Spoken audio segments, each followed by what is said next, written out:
All right, I'm trying something new here. Um, I walked into this question thinking that I already knew the answer.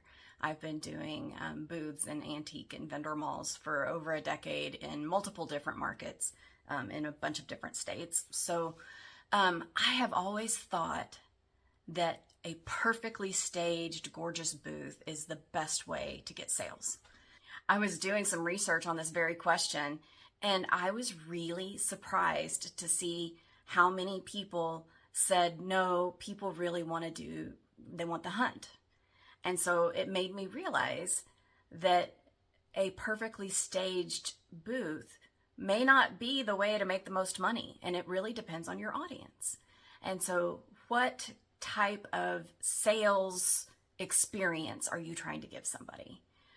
I remember once I had more of I can see a use for everything. And so I'll buy it and put it in my booth thinking that maybe somebody else can see the use too.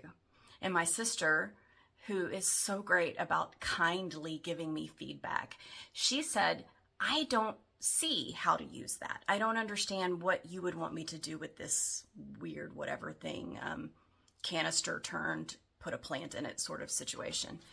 She said, I need you to show me that in your display. Otherwise, I just won't get it.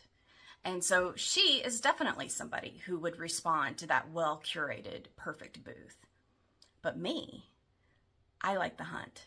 I like the treasure hunt. I will go to the estate sale. I even had somebody warn me at an estate sale, you might not want to go in there because of the rattlesnakes.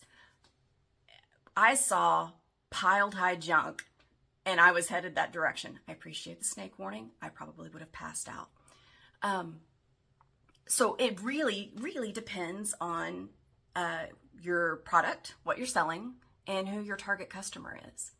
Now, I have one interesting question that the more and more I read about it and the different people I talk to, often the come and search and dig for items booths are run by men. Is that a thing, or is that my imagination? I'm curious how you pull your booth together.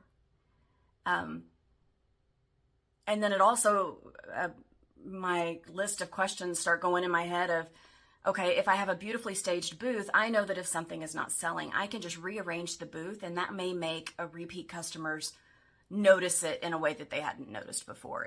Somehow the vignette didn't do it for them, but when I put it over here with these items, all of a sudden it looks great and attractive and they want to buy it. But does rearranging things in those more treasure hunting clutter booths, does that matter? I don't know.